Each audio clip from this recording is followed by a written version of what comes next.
Welcome to this presentation entitled Seychelles Blue Economy, Blue Finance. Is it a blueprint for Caribbean countries? Today's event is being brought to you by the Caribbean Education Trust Services based in Antigua and Barbuda. Opes Oceani Foundation, which is a nonprofit based in the United States that promote good governance, and Finology, which is an economic and financial consultancy in the United States. I'm Davin Joseph, and I will be moderating today's session with the assistance of Gavin Carter of Opes Oceani in Washington, D.C.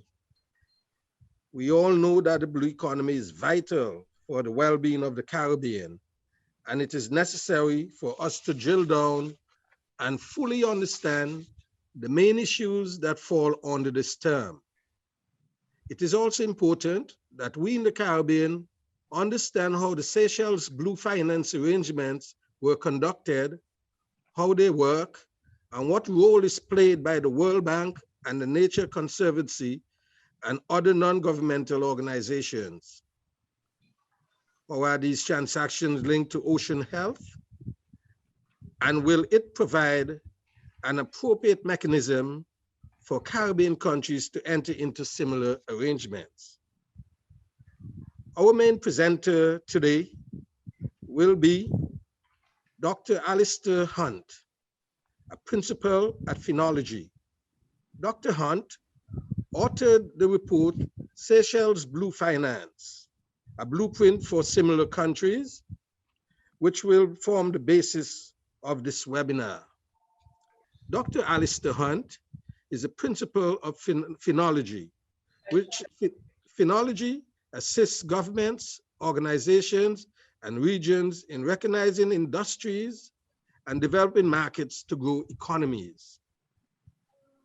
He has worked in the Pacific, in Africa, the Middle East, Asia, Europe, and North America, and have experience in diverse and interesting arrangements such as Syria compliant financing, primary producer cooperatives, and public-private partnerships.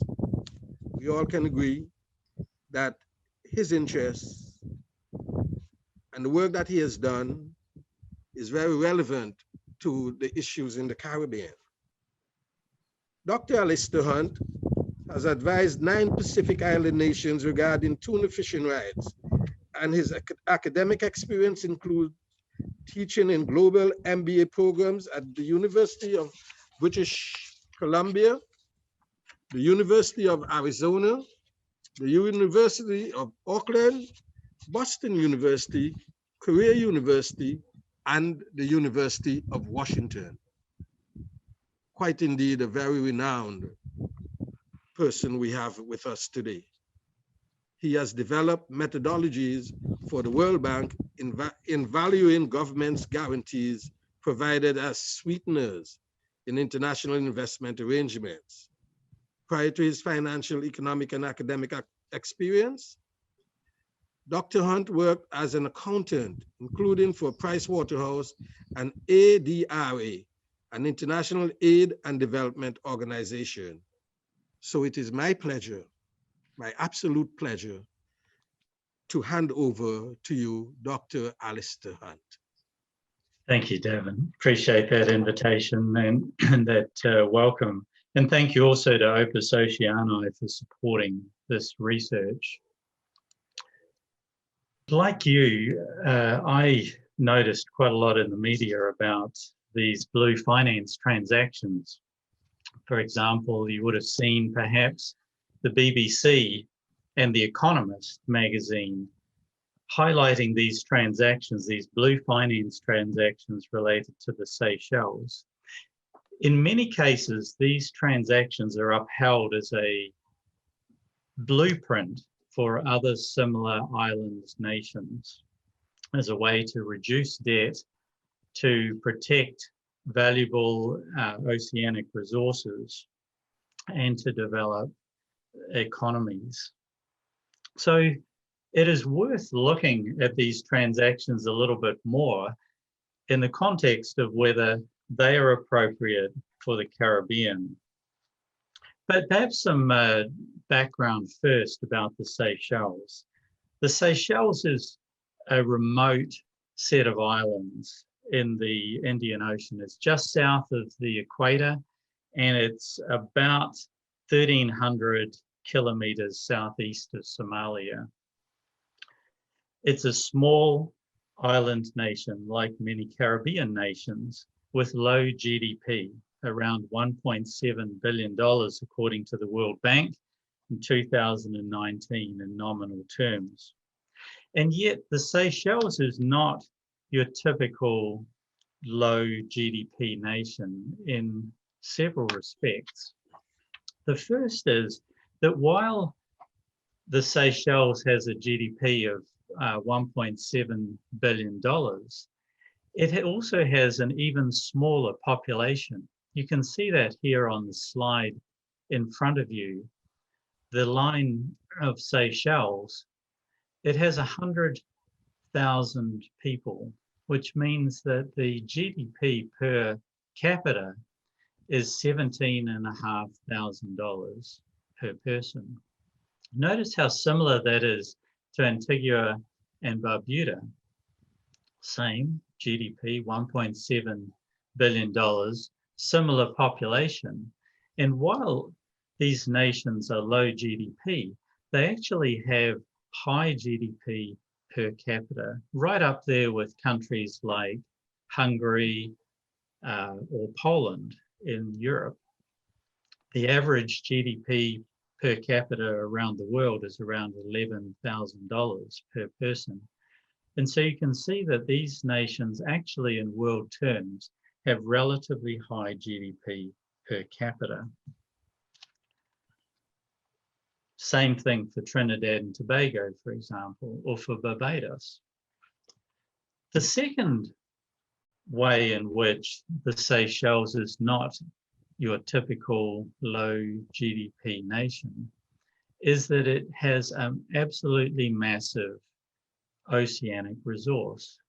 Its exclusive economic zone is the 24th largest in the world. You can see that there in the first line of the table in front of you. You can see that in the top right-hand corner, the EEZ of the Seychelles amounts to 13.7 square kilometers per person in the nation. Compare that with the Bahamas, which has an EEZ that's less than half of that of the Seychelles, where that amounts to 1.7 square kilometers per person. What you can see there, you can see that the table is ranked there on the basis of EEZ per capita.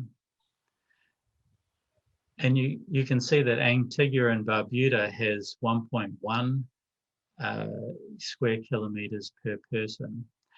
These blue finance transactions seem to be targeted to countries that have relatively large EEZ and relatively small populations. In sum, the Seychelles is unique in two ways.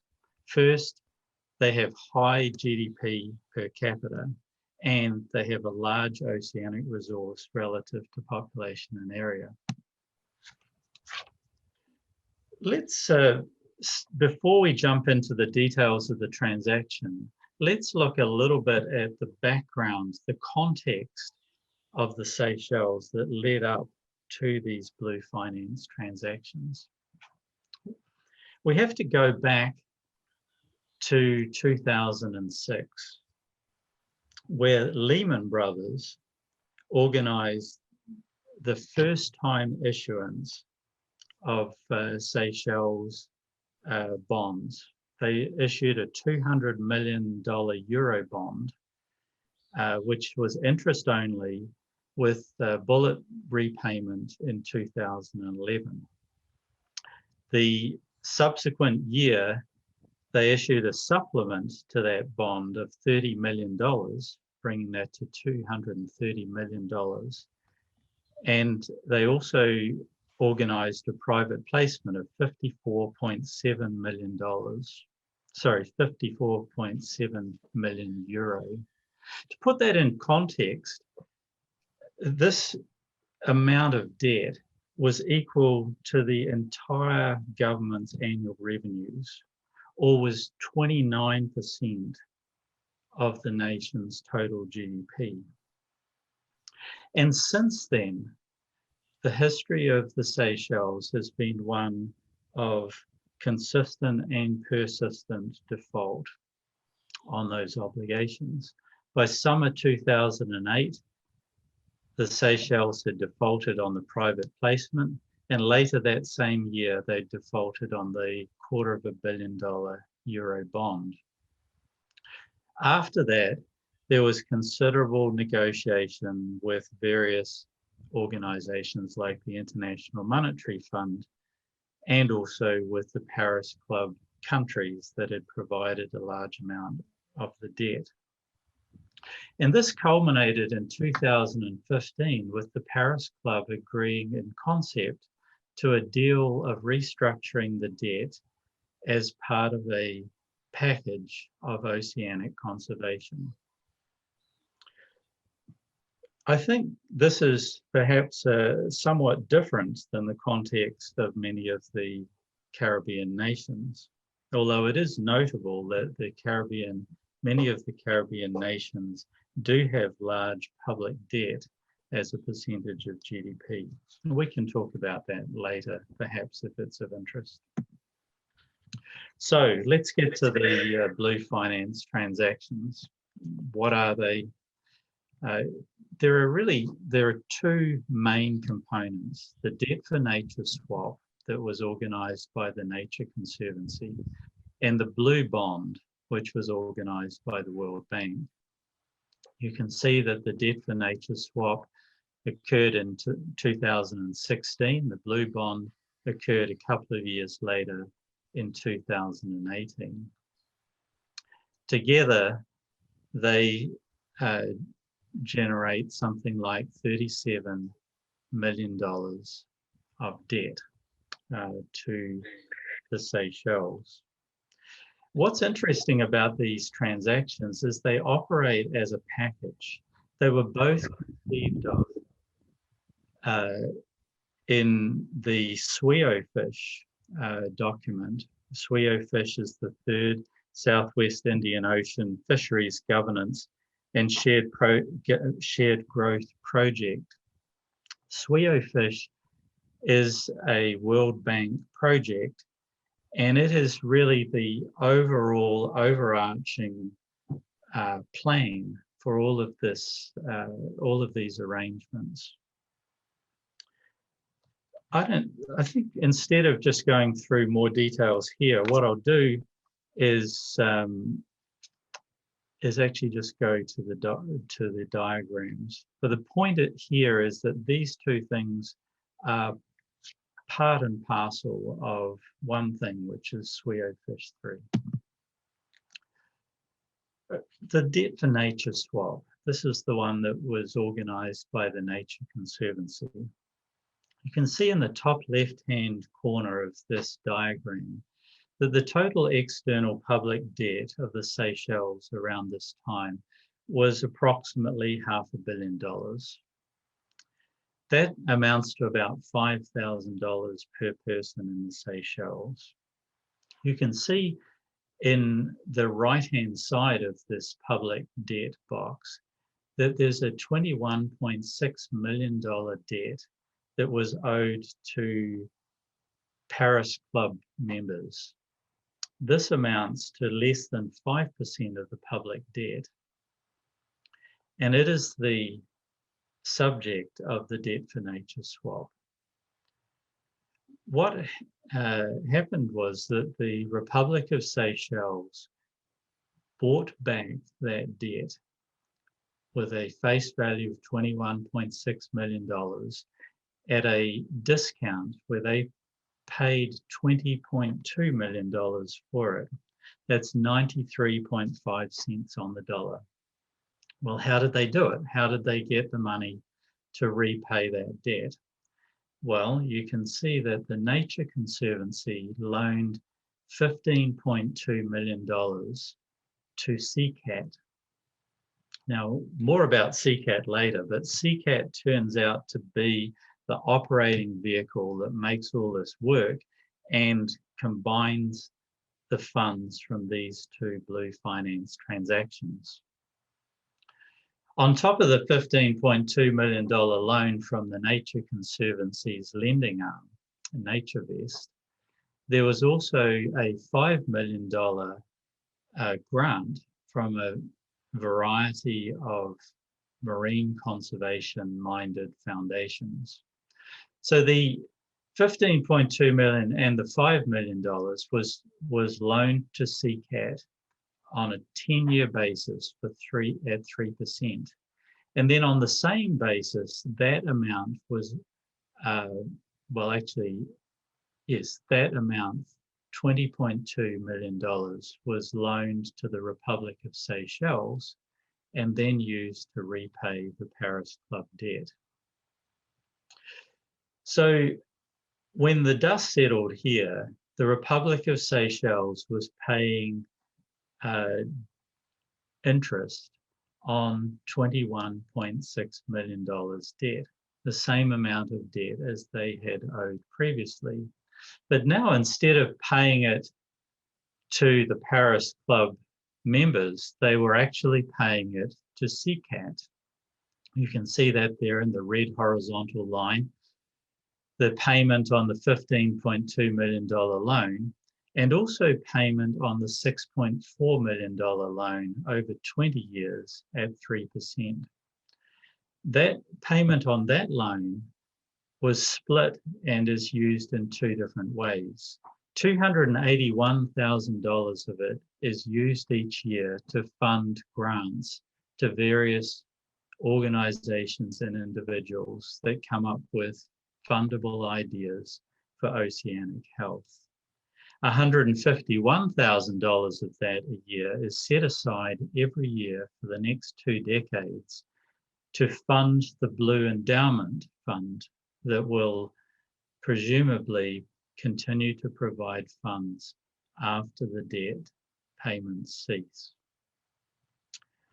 What's interesting here is that the discount on repayment of this debt was actually to the benefit of CCAT, not to the benefit of the Republic of Seychelles. And also what's interesting is when it was all said and done, the Republic of Seychelles had not reduced their debt. They still owed the same amount. So it's worth asking if this isn't actually a reduction in debt, is it in fact a swap? That is there a sense in which the Seychelles gave up some of its nature?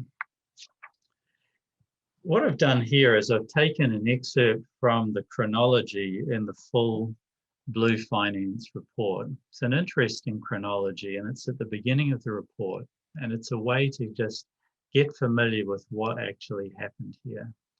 What's intriguing is you can see that back in 1982, Aldabra Atoll was designated a UNESCO World Heritage Site.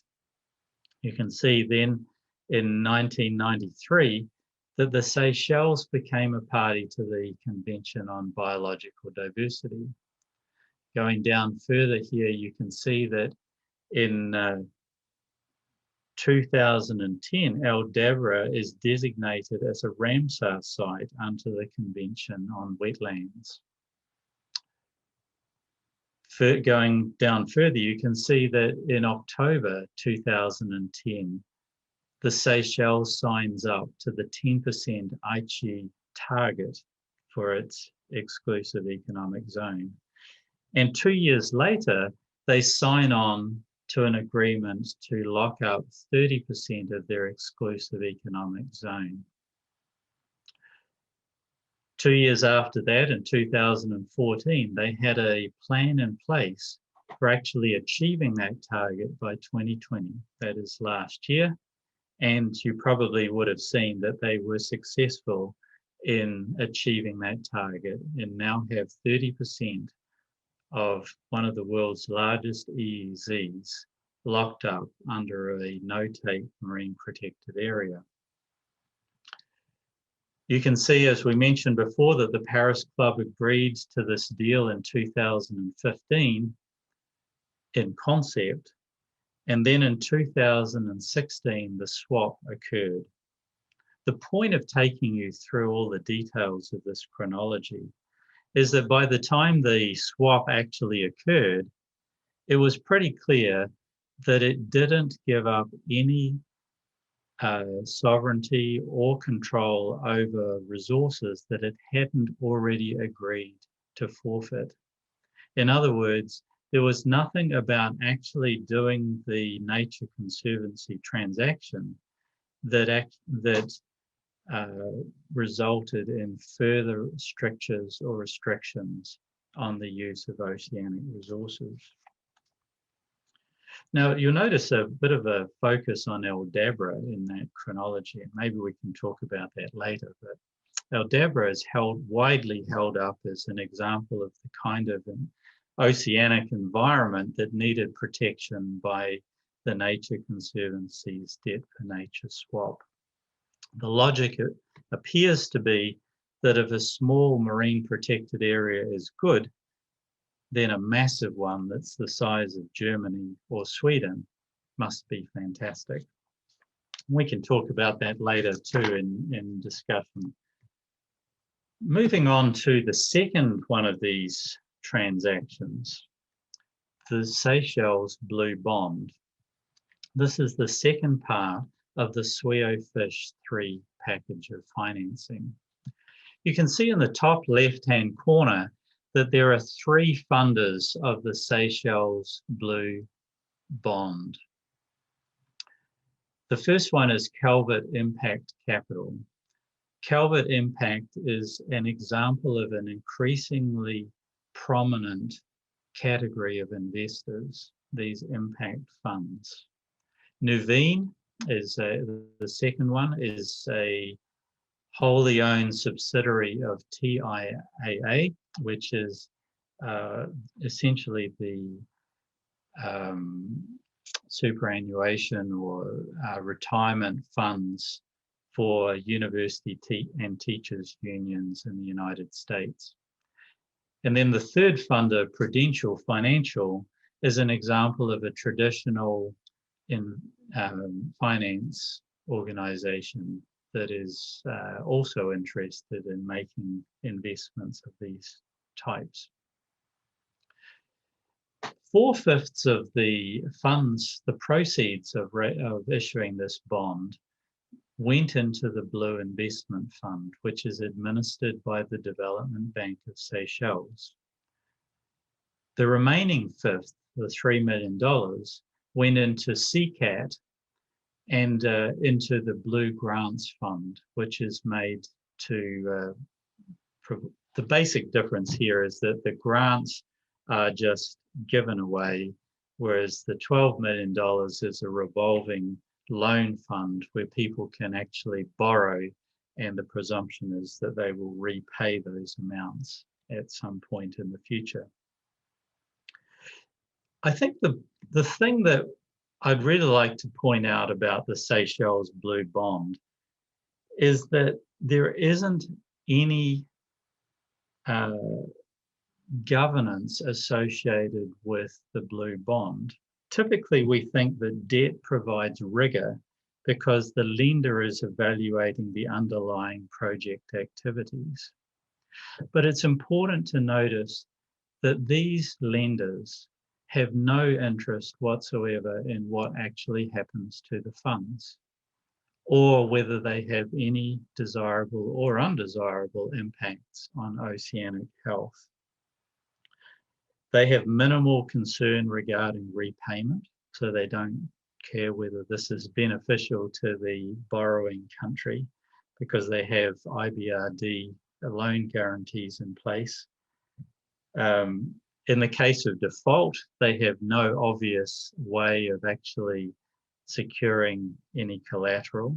in this respect, it's really much like sovereign debt, in that you can't actually go and pick up your, there's no market for control as there is in most bonds. There are no environmentally based covenants.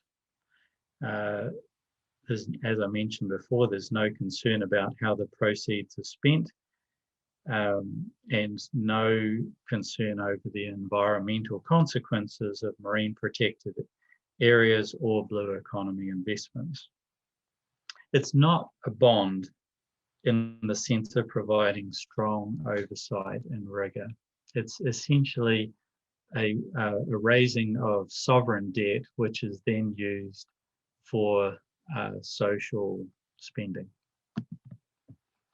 Now, I'm overlaying the first transaction, the debt for nature swap, on this same graph so that you can start to see the centrality of CCAT.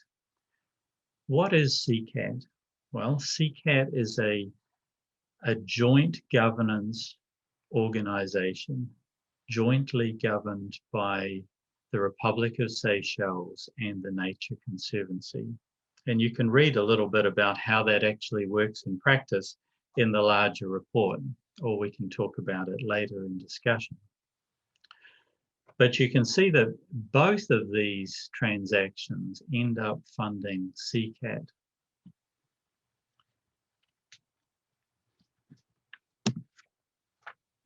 I also want to point out that the Swiofish project is essentially 100% funded by these transactions. So you can see that Swiofish 3 in the middle there, which has a $25 million cost, has 4 components to that cost.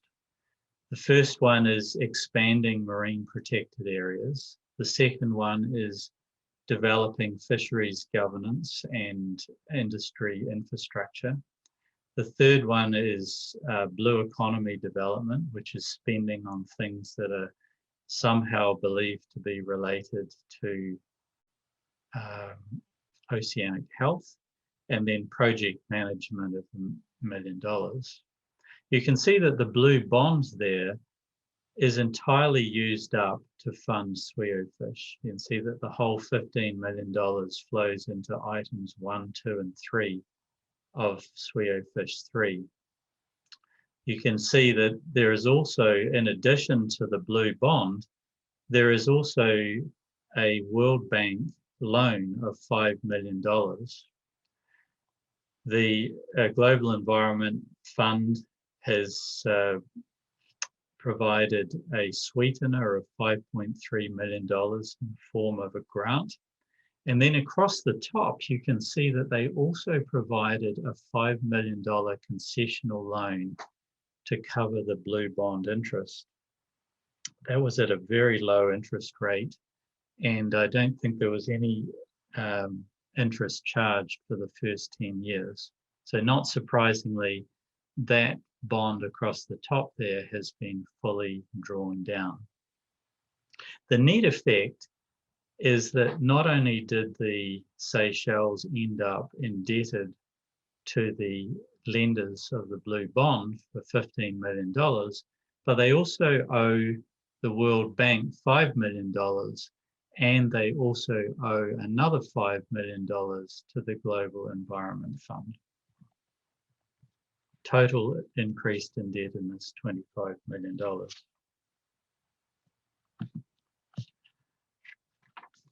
So stepping back, when you look at all of this and after the dust settles, what is the result of both of these transactions? Well, the first is that they started with $21.6 million of debt, and they end up with the same amount of debt there, plus another $25 million. There's no reduction in debt. In fact, the Seychelles in the long run will end up essentially fully bearing the cost of the Swiofish 3 project. There are some sweeteners. In the debt for nature swap, there was a $5 million donation, And in the case of the blue bonds, there's the $5.3 million GEF grant. The other thing is that they end up with obligations under SWEOFISH 3 and their involvement in CCAT. That is, they are tied to a process of marine spatial planning that has resulted in marine protected areas. There's no obvious cash flow streams to service this increased sovereign debt, and there's also diminished sovereignty in that management and governance of these arrangements is now shared with outside entities like the World Bank and the Nature Conservancy. Well, these things happened 2 to 4 years ago, so you might well ask, well, what has happened since? Well, the first thing is that, as I mentioned, the no-take marine protected areas have indeed been implemented. There have been 3 rounds of CCAT's blue grants being awarded. And you can see in the pie chart to the right here that over 40% of that funding has gone on this activity of marine spatial planning, marine zoning. The second round of Blue Investment Fund loan applications has been opened by the Development Bank of Seychelles. It's harder to see what actually has happened with that money because they don't provide details on their loan book. But what we can see is a lot of information on where these grants have gone. And you can see that in section 2 of the larger report, and also in some detailed appendices to the report. I think maybe for the purposes of time, I could just simply say that it amounts to money chasing ideas. This is money being offered and people coming up with ideas and them really struggling to try and get rid of this money. So a lot of rather dubious things with somewhat tenuous connections with oceanic health have been funded. There is certainly nothing like the rigor associated with people having to come up with an investment idea and then to seek funding. So there's really a fork in the road here for small island nations that seek to develop sustainable uses of their oceanic resources. The basic problem is, as I think any of us that are associated with oceanic health would understand, is that there is a problem with overfishing. There are obviously other dimensions to oceanic management, but this is one illustrative and important one. And you can see here on this slide that there are 2 approaches. One is prohibition, to say, let's stop using these resources, let's lock them up. The other is to establish clear and definable property rights, where people have a clear interest in ensuring that each year only a sustainable amount of the resource is taken, so that the resource continues to survive and thrive and be of great value to all people who are utilizing that resource. That is the traditional approach, and it has been tremendously successful in places like the Western and Central Pacific Ocean. To give a bit of a sense of this, if the Seychelles had been, if they had chosen this property rights approach to managing their oceanic resources in a sustainable manner, they would have generated in just 1 year amounts that would have been in excess of the total amount of funding that they received through these 2 blue finance transactions. And the point is, in the case of property rights solutions, they would have ended up with it year after year after year, not a once and done. And also, in the case of the blue finance transactions, they have to pay most of the funds back. So comparing and contrasting the two, to just draw this together and then open this up for conversation. What if you were a leader of a Caribbean nation, or you're advising a Caribbean leader? I can imagine that you'd want to think about a number of different dimensions to how you sustainably manage oceanic resources. The first is, how is it going to affect the sovereignty of my nation? In the case of prohibition as a solution, which is the large-scale marine protected areas, you'll end up with diminished sovereignty through shared governance with intergovernmental and non-governmental agencies. In the case of property rights and marine management approaches, a more traditional approach, you'll end up with cooperation between regional and sovereign nations. That is, you have to work out how to cooperate across Caribbean nations, but each one of those nations would be cooperating as a sovereign nation. The next thing you'd want to think about is whether how these approaches affect public indebtedness. In the case of marine protected areas, it's pretty clear that you will end up as a nation more indebted at the end of the process than at the beginning. Whereas with a property rights approach, there is no significant reason to borrow additional funds. One of the things you may be interested in is how these two approaches might attract additional donors. And there is a tremendous appetite at the moment for funding marine spatial planning and the resulting marine protected areas. So the prohibition approach is very attractive to donors, whereas obviously the whole point of developing a property rights approach is to reduce a nation's dependence on donors and to move towards financial independence. In the case of public revenue, the indirect national cash flow advantages in that the money actually flows to individuals and organizations within the nation, not actually to the national treasury.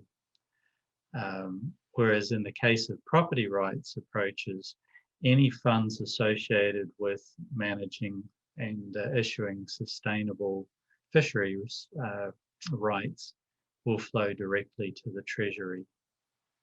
And finally, fisheries management. I think it's fair to say, and we can discuss this a little further later on, but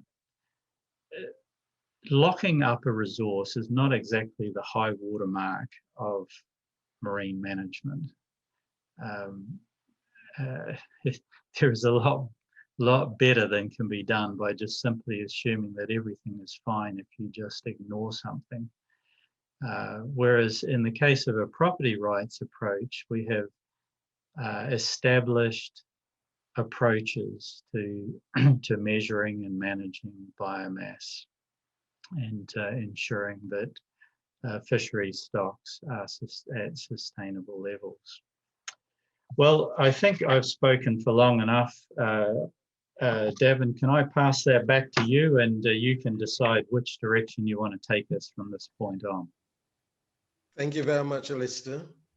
You have comprehensively established a set of options for the way forward in terms of using the Seychelles example as an initial starting point to see just how governments in the Caribbean can pursue the management of the blue economy within the framework of what is beneficial to not only the people of the Caribbean on a whole, but also for the sustainable nature of the resource within the framework of the ecosystem management of our resources.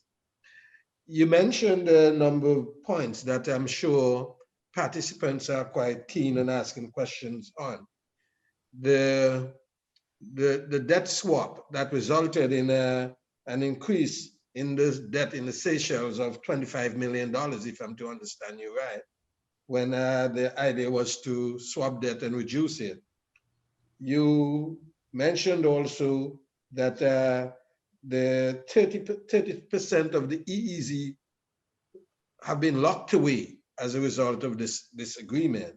And we have to ask, can we afford to this type of long-term truncation of our EEZ, given the unknowns in terms of the economic opportunities that might be still available in the EEZ that we're not familiar with at the moment. And even whether it's the right thing for oceanic health is, I think, an open question. Exactly. You also mentioned that the Seychelles is saddled with the repayment of all of these grants, all of these loans, while at the same time, an NGO that was established was the major beneficiary of this whole arrangement. Perhaps I would like to ask Gavin Carter, then if you have any follow-up on what Alistair has presented, and also you, Glenn, and then encourage participants to, ask questions at this opportune moment. Thank you, Davin, and hello to everybody. Glenn and I, a few years ago, we were watching the media reports about Blue Bond, and we really thought that this looked potentially like, a very innovative way of funding improvements in ocean health, and also solving, or at least helping with some of the debt issues that countries like the Seychelles had.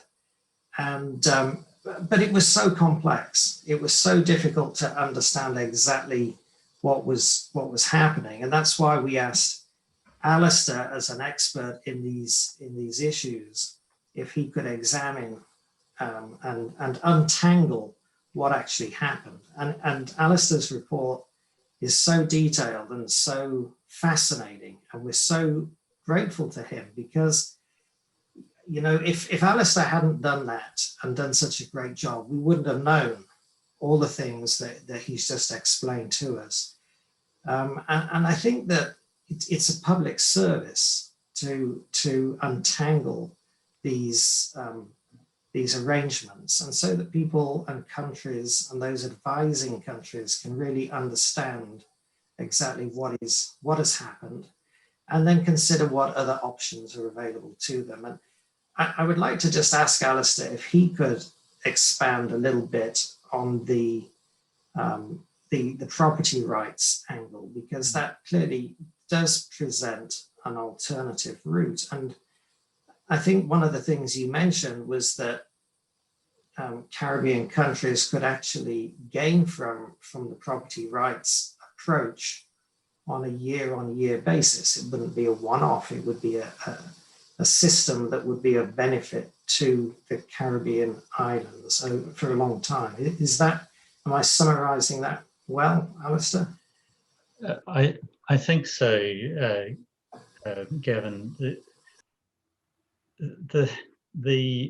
The biggest problem with this idea of assuming that marine protected areas can be simply a solution that's going to lead to oceanic health is that it says nothing about how to manage the 70%. It's the problem with fish and many marine resources is that they don't seem to obey colored lines on maps. In fact, they don't even seem to be aware of them. They just sort of move around. And so I think what's important is any solution has to sustainably manage the whole oceanic resource. And that generally requires regional cooperation, because again, no one country in a region controls an oceanic resource. So if sovereign nations, as sovereign nations, can cooperate voluntarily to mutual benefit so that they identify and jointly control oceanic resources, ensuring that they maintain it at sustainable levels, then that is the only way that they can be monetized. And the way that they're monetized is by ensuring that nothing more than the sustainable amount is harvested from an oceanic resource, and that those rights to harvest are allocated to their highest and best use. And that Thank you. results in tremendous financial flows to the cooperating countries, because once they cooperate, they can't be played off against one another by the fishing companies. Thank you, Alistair. I think that Her Excellency Carmi Hill, our High Commissioner to the United Kingdom, Yes. has posed a question. Glenn, do you have that question?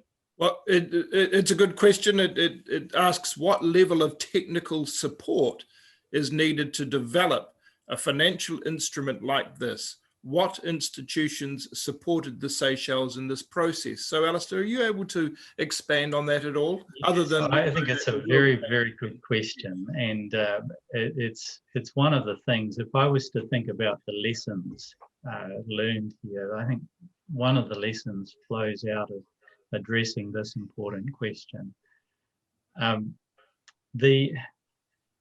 In both cases, as far as we can tell, and we've looked at literally hundreds of documents related to this. Obviously, there may be some that are not in the public domain, but as far as we can tell, the World Bank transactions, the IBRD loan guarantees, the GF concessional loan, all of that was issued and organized by the World Bank, including the blue bond. So the World Bank operated entirely to conceive of this, conceive of Sweo Fish, conceive of the way it was going to be funded, and to advise the Seychelles on actually getting into those transactions. In other words, we are not aware of any independent advice to the borrower. The World Bank was not only the lender in the case of one of those loans, and also the issuer of the blue bond, but they were also the advisor to the borrower. And I think if we were borrowing money on our own house, we would probably seek to have independent advice, not rely on the lender. And the same is true of the Nature Conservancy arrangements. As far as we can see, the institutional arrangements and the related complexity and advice was provided by NatureVest. Thank you. I have a question to ask.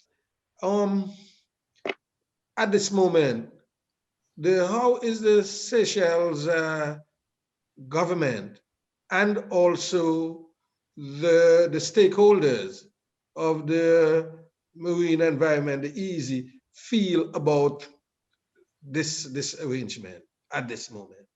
Well, from what we can tell, just evaluating how this is played out, is that the Seychelles officials and elected officials are basking in an afterglow of being trotted around the world and presented at various conferences, obviously not recently, but up until then, there was a considerable sense that these people were the rock stars of oceanic management. And so there's been a tremendous sort of positive halo effect around it. Very few people have actually taken the time to look at the substance of it, or actually what's happening at a cash flow level. But I think to answer your question, how do people feel in the Seychelles about it? They feel very reinforced and encouraged, because they did the right thing. But in a nutshell, you in your first your introductory slides, you showed the Seychelles GDP and the per capita. What contribution this arrangement have made in terms of the growing of the Seychelles economy from a marine standpoint? Right. Well, as an economist, to answer your question in a rigorous way would be a considerable undertaking. What I would suggest, Davin, is that you or any other participant might wish to just glance down Appendix 2 of the report and just have a look and see what's actually happening to these funds. And ask yourself, do any of those funds in any way contribute to the GDP of the nation? And I think you're as competent to make that decision, make that judgment as me, but I can say personally, I look at it, I think that money will not contribute to the GDP of the nation. It might contribute to a sense of happiness, but if you give some money to a filmmaker to go and make a film about why it's bad to throw plastic bottles in the ocean, that's great. I really believe we shouldn't throw plastic bottles in the ocean, but the nexus between making a film and actually creating GDP or cash flows to the treasury that'll actually sustain additional debt or finance economic development is tenuous at best. Thank you very much, Alistair. This has been quite an interesting webinar. We have been able to touch on a number of issues with regards to the blue economy, this rapidly emerging sector of growth, especially for small island developing countries. We have seen some pitfalls. We have seen some opportunities with regards to your presentation and what is there. We have also seen the need for careful planning as we go ahead in establishing the various activities that are possible within the blue economy. One of my major take from this webinar and your presentation is that under the Law of the Sea Convention, states have been given a wealth of opportunities with responsibilities. You have obligations and you have opportunities, but it seems to me as if the Seychelles have moved to satisfy their obligations and have destroyed most of their opportunities in terms of realizing the best for its people with regards to that huge exclusive economic zone that is there. How can the Caribbean avoid these pitfalls? That's another area upon which we might need to look at in the future in a similar forum of this nature.